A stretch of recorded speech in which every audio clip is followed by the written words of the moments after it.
Well, hello and welcome to my YouTube channel. I'm Saad Hassan, and in this video, I'm going to take up a problem from the British Mathematical Olympiad. The British Mathematical Olympiad is very unlike different Olympiads. In any case, all the Olympiads are very indeed thought-provoking, but this Olympiad in particular doesn't expect you to know a lot, but it does expect you to apply a lot.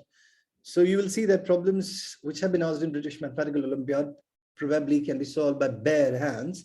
And by bare hands, I mean that you don't really need to have internalized sophisticated ideas in mathematics so to be able to solve them.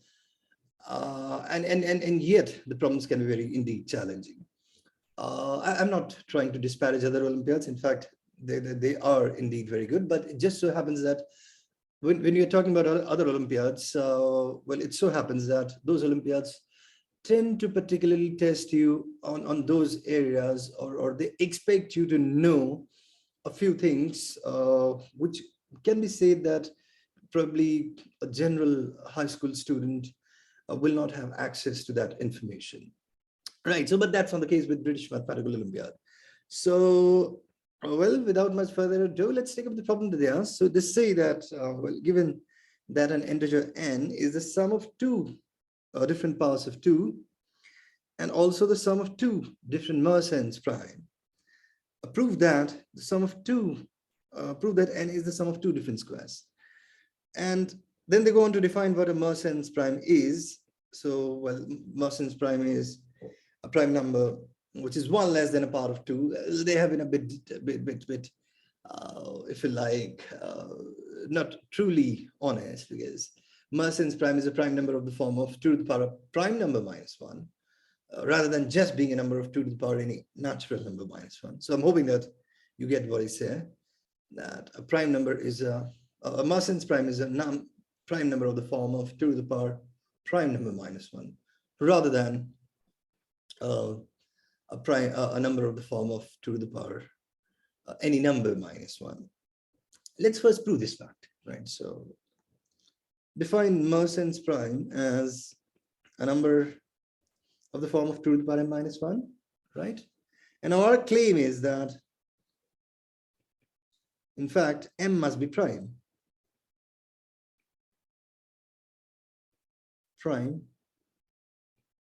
for MP to be prime.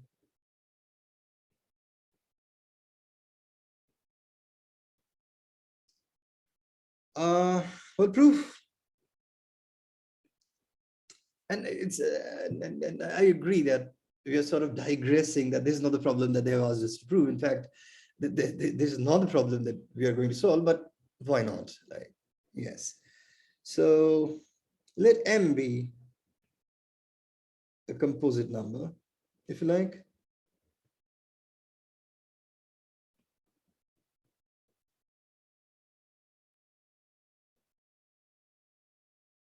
So m is going to be of the form of some a times b, where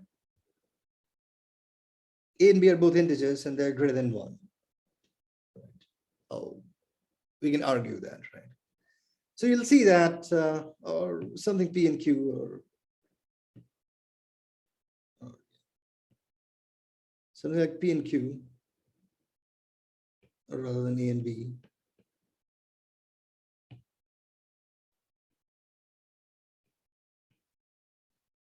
So what you get is that so m, which is your Mersenne prime, mp, it's going to be 2 to the power p q minus 1, which can be written as 2 to the power p to the power q minus 1, if you like.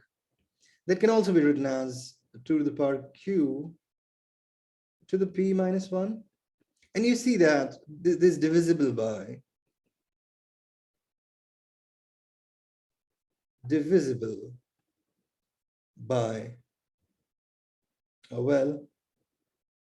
to the power p minus 1, as well as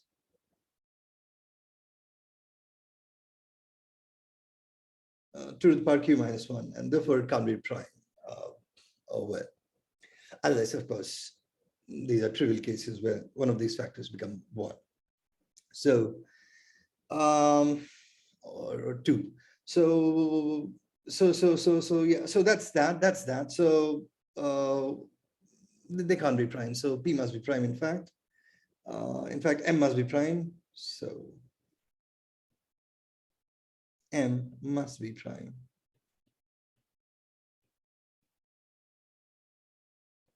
Okay, right?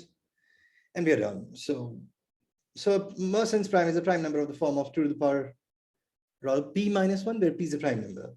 It's an open question in number theory that if there are infinitely many Merson's prime, we don't know yet. All right, so but that was not the problem, of course. So I'm going to move on to the problem. The problem says that if there is a number which can be written as the sum of 2 different Merson's prime and 2 different powers of 2. So say that 2 different Merson's prime are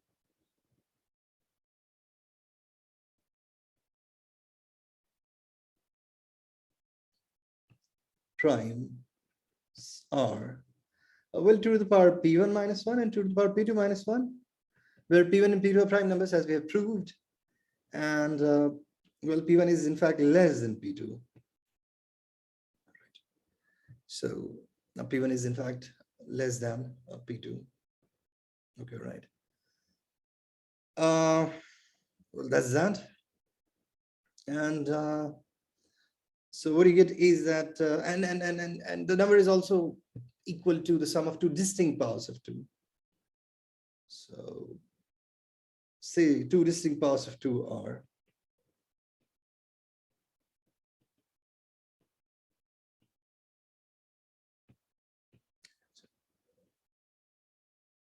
2 to the A and 2 to the B, where A is less than B.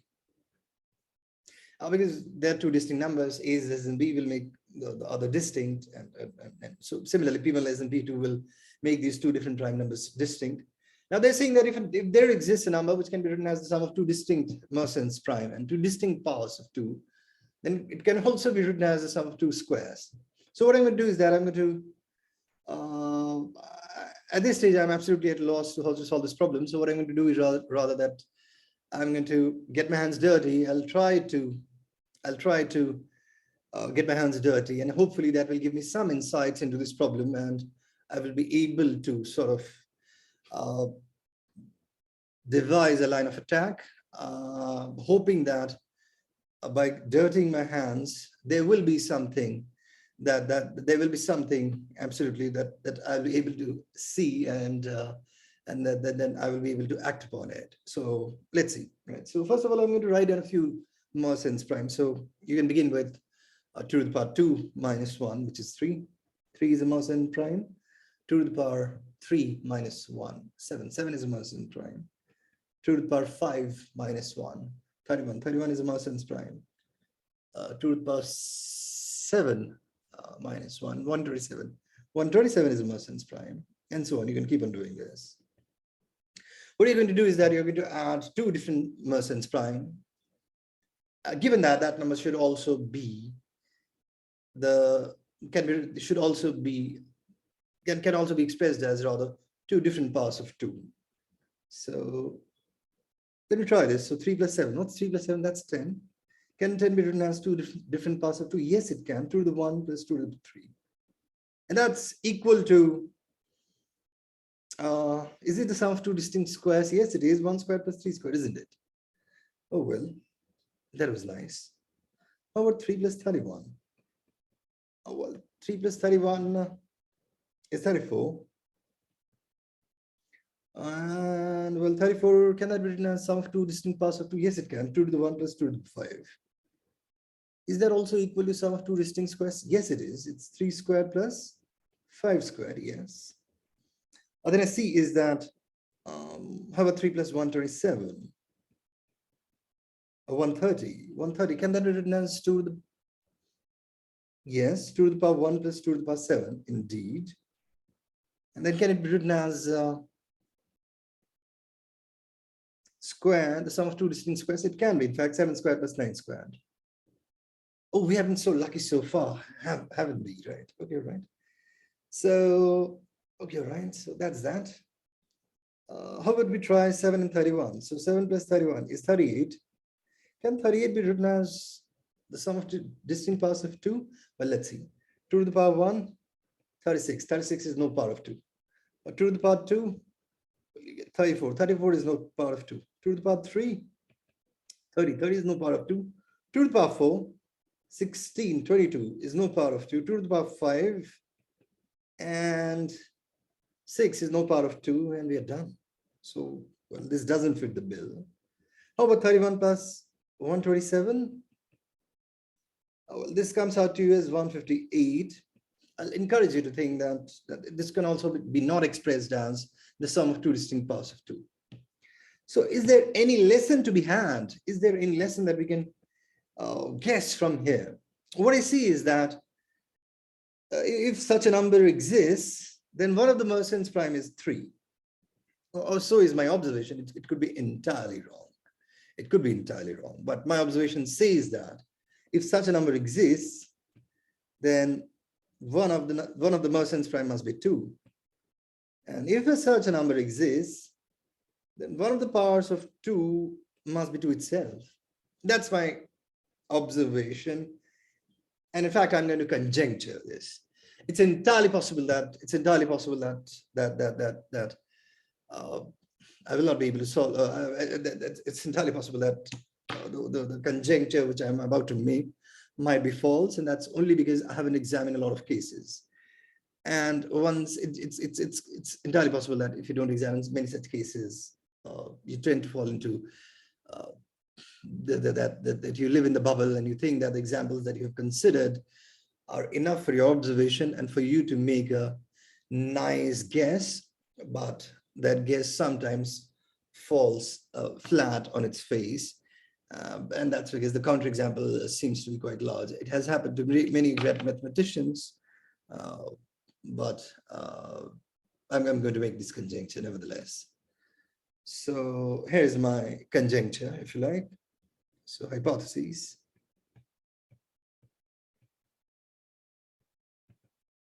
That if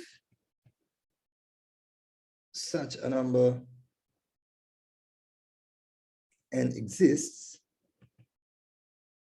then one of the Merson's prime is 3.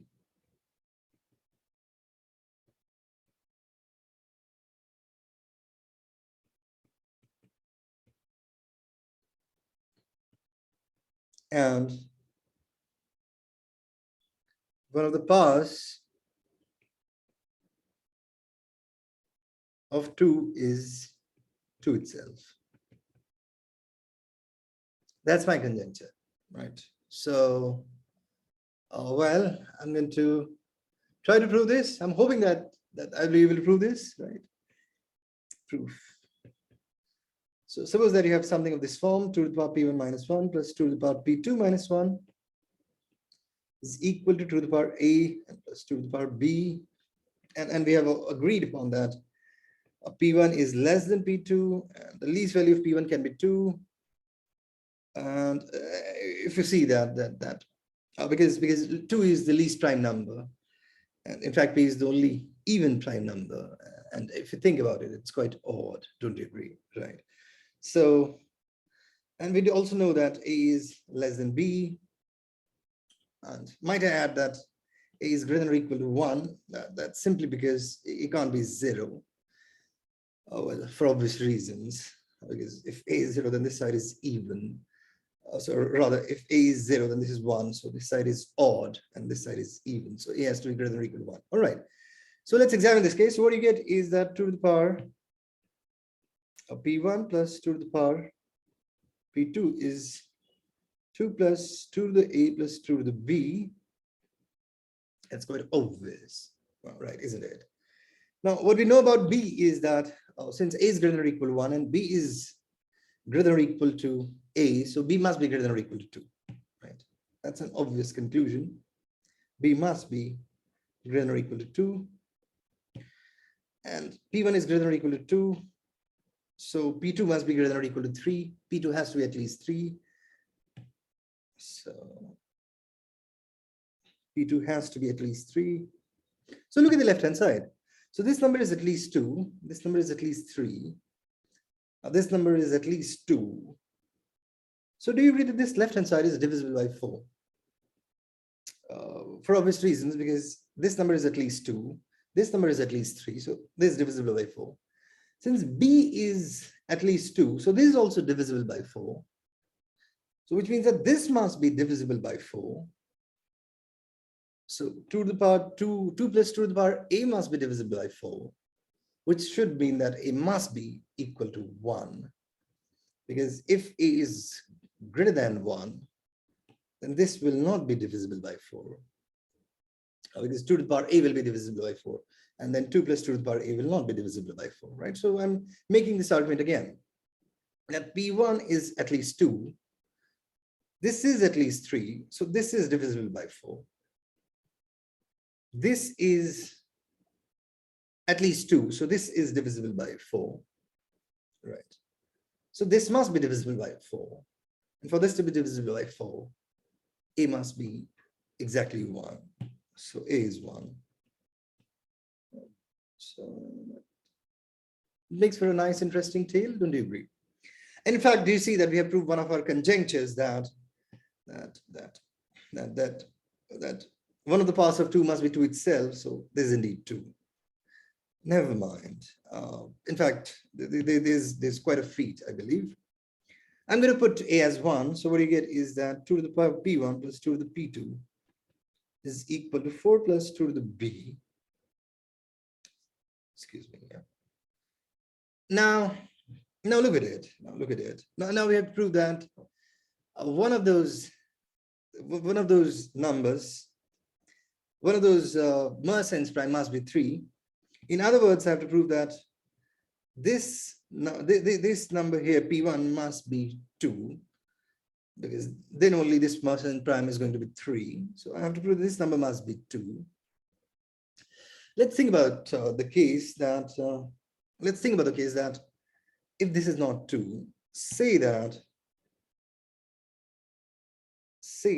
P1 is indeed greater than or equal to 3. So, well, if this is greater than or equal to 3, well, this is also greater than or equal to 4 because P2 is strictly greater than P1. Obviously, this has to be greater than 4 for obvious reasons because this number is at least 4. So this must be greater than 4, right? So what did I say is that if this is at least 3, so this is at least 4. So this number must be greater than 4. What you see is that this side is divisible by 8 for obvious reasons. Because this is at least 3, this is at least 4. So this is divisible by 8. Since this is greater than 4, so this is divisible by 8. But this is not divisible by 8. 4 is not divisible by 8. So I believe that we have a contradiction. And P greater than or equal to 3 is not possible. Left-hand side is divisible by 8. Well, RHS is not. So we're done. So I'm going to go to the next page and you'll see that, well, contradiction. So which means that P1 has to be 2. Right. So this is kind of nice. So the conjecture that we were interested in fact, the hypothesis that we led down, we have been able to prove that. Now I'm hoping that that's sufficient for us to prove what we were about to prove. Right. So your number n is in fact of the form, if you like it, it's of the form 3 plus 2 to the power P1 minus 1, if you like, or P2 rather, because one of the Mersenne prime we have already proved that it's going to be one of the Mersenne prime we have already proved that it's going to be a 3, and that's also the form of 2 plus 2 to the power b. Indeed, so what's n of n? So n is in fact the form of 2 to the power, if you like it, p2 plus 2 to the power b plus 2, where of course b is p2. So n is of the form of 2 to the power p2 plus 2, where p2 is a prime number. And might I say that p2 is an odd prime number? Why? Because we have seen that p2 is greater than or equal to 3. So p2 is an odd prime number. Oh, that has been established.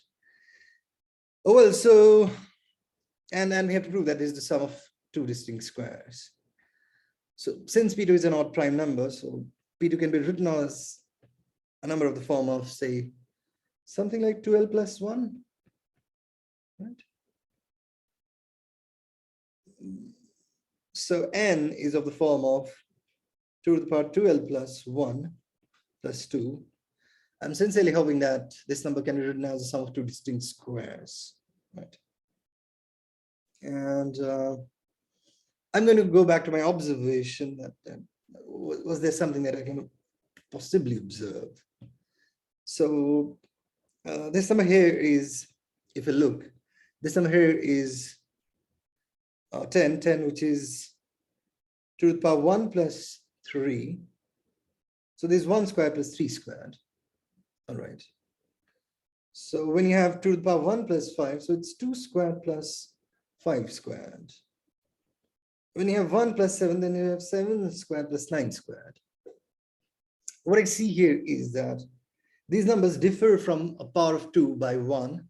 One of these numbers is 1 greater than a power of 2. This number is 1 smaller than a power of 2. This is 1 greater than a power of 2, 1 smaller than a power of 2.